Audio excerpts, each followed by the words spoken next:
నమస్కారం. విద్యా 24/7 కరెంట్ అఫైర్స్కి స్వాగతం. ఎన్నో సమకాలీన ఆసక్తికర అంశాలు మీ ముందుకు తీసుకురావాలనే ఈ ప్రయత్నాన్ని మీరు మీ లైక్, సబ్స్క్రైబ్ మరియు కామెంట్ల ద్వారా ప్రోత్సహించండి. ఇప్పుడు నేటి వీడియోలోకి వెళ్ళిపోదాం. సరే, ఇవాళ మనం ఒక కథ గురించి మాట్లాడుకుందాం. ఏకాగ్రత, జ్ఞాపకశక్తి, ఇంకా తనకంటే ముందే నిద్రపోయే ఒక నోట్బుక్. ఇది ఆనన్య అనే అమ్మాయి కథ. పదండి, ఆ ప్రయాణమేంటో చూద్దాం. ఈ కథ ఆనన్య అనే అమ్మాయిది. ఆమె నోట్బుక్కు ఒక విచిత్రమైన అలవాటు ఉండేదన్నమాట. అదేంటంటే ఎప్పుడూ తనకన్నా ముందే అది నిద్రలోకి జారుకునేది. రోజూ సాయంత్రం ఇదే సీన్ రిపీట్ అయ్యేది. పుస్తకం తెరుస్తుంది, కళ్ళు బరువెక్కుతాయి, టప్మని తల పుస్తకం మీద పడిపోతుంది. పాపం వాళ్ళ అమ్మ అయితే ఎప్పుడూ ఆట పట్టించేవారట. నిద్రపోవడంలో గనక ఎగ్జామ్ పెడితే ఆనన్యకే ఫస్ట్ ర్యాంక్ వస్తుంది చూడు అని. కాని వాళ్ళమ్మమ్మ సావిత్రిగారు మాత్రం దీన్ని కొంచెం వేరేలా చూశారు. సరదాగా, జాగ్రత్తమ్మా, ఈ పుస్తకాలన్నీ కలిసి నీ మీద కుట్ర చేస్తున్నాయి, నువ్వు చదివింది మర్చిపోయేలా చేస్తున్నాయి అని హెచ్చరించేవారు. ఇలా వాళ్ల ఏకాగ్రత యాత్ర సరదాగా మొదలయింది. కాని ఆ నవ్వులు ఎక్కువ కాలం నిలవలేదు. స్కూల్లో పాఠాలు రోజురోజుకి కష్టంగా మారాయి. ఎంత చదివినా పదాలు చేతిలోంచి జారిపోయే సబ్బుల్లా అనిపించేవి. మనసేమో కార్టూన్లు, స్నాక్స్ మీదకు పరిగెత్తేది, చదువు మీదకు అస్సలొచ్చేది కాదు. ఆ సమస్య ఎంత పెద్దదో క్లాస్లో ప్రెజెంటేషన్ ఇవ్వాల్సిన రోజులు తెలిసొచ్చింది. అది చాలా కీలకమైన రోజు. క్లాస్ ముందు నిలబడగానే అంతే, ఒక్కసారిగా తన మైండ్ మొత్తం బ్లాంక్ అయిపోయింది. ఒక్క మాట కూడా గుర్తురాలేదు. ఇక చూడాలి, క్లాస్ మొత్తం గొల్లున నవ్వింది. టీచరేమో చాలా నిరాశగా చూశారు. ఆనన్యకి చాలా అవమానంగా అనిపించింది. ఆ రోజు సాయంత్రం ఆనన్య ఒక మూలన కూర్చుని ఏడుస్తోంది. ఎప్పుడూ సరదాగా ఉండే ఆ అమ్మాయి ఇప్పుడు నిశ్శబ్దంగా కన్నీళ్లు పెట్టుకుంది. అమ్మమ్మ దగ్గరికి వెళ్ళి, నేను తెలివైనదాన్ని కాదు, ఎంత చదివినా నాకు గుర్తుండట్లేదు అని బాధపడింది. అయితే ఆ సమయంలో అమ్మమ్మ వెంటనే ఓదార్చలేదు. బదులుగా ఒక చాలా ముఖ్యమైన విషయాన్ని చెప్పింది. జ్ఞాపకశక్తి అనేది మనం వస్తువుల నింపే పెట్టె కాదు, అది ఒక కండరం లాంటిది. దానికి సరైన వ్యాయామమిస్తే అది బలపడుతుంది. ఆ ఒక్క మాటతో ఆనన్య ఆలోచించే విధానమే మారిపోయింది.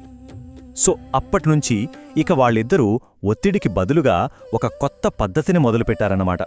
రోజూ చదువుకు ముందు ఒకే ఒక్క నిమిషం ప్రశాంతంగా ఊపిరి పీల్చుకోవడం. ఇక పాఠాలంటే భయపడకుండా వాటిని కథల్లా మార్చుకున్నారు. ఎలా అంటారా? విద్యా 24/7 లాంటి యూట్యూబ్ ఛానల్స్లో ఉండే ఆడియో విజువల్ పాఠాలు చూస్తూ ఆ తర్వాత బుక్ మూసేసి ఆ కాన్సెప్ట్ని మళ్లీ వాళ్ళకు వాళ్లే చెప్పుకోవడం. మధ్య మధ్యలో చిన్న చిన్న బ్రేక్స్ తీసుకుంటూ. చూసారా ఎంత సింపుల్ రొటీనో? అయితే మార్పు వెంటనే రాలేదు.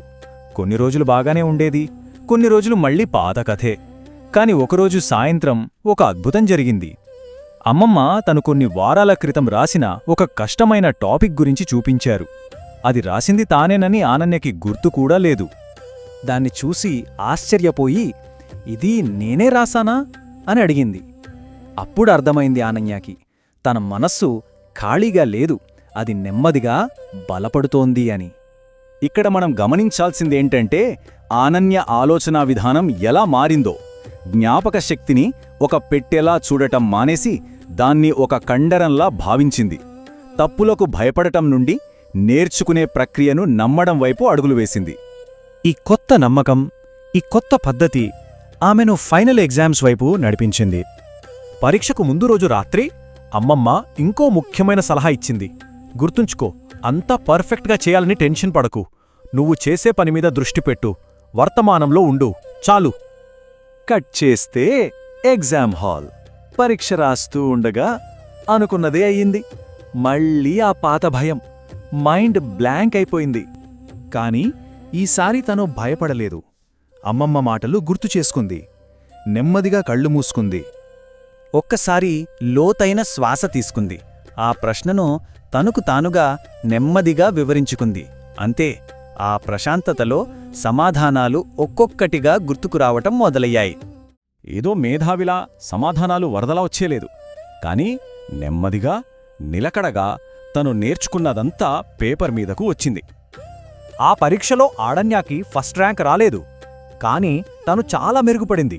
అది మామూలు మెరుగుదల కాదు, తను కష్టపడి సాధించిన విజయం అది. అప్పుడు వాళ్ళ అమ్మమ్మ చెప్పిన మాటలున్నాయే, అవే వాళ్ళ ప్రయాణంలో అసలైన పాఠం. నేను నీ జ్ఞాపక శక్తిని బాగు చెయ్యలేదు, నీ మనసు చెప్పేది ఎలా వినాలో నేర్పించాను అంతే అన్నారు.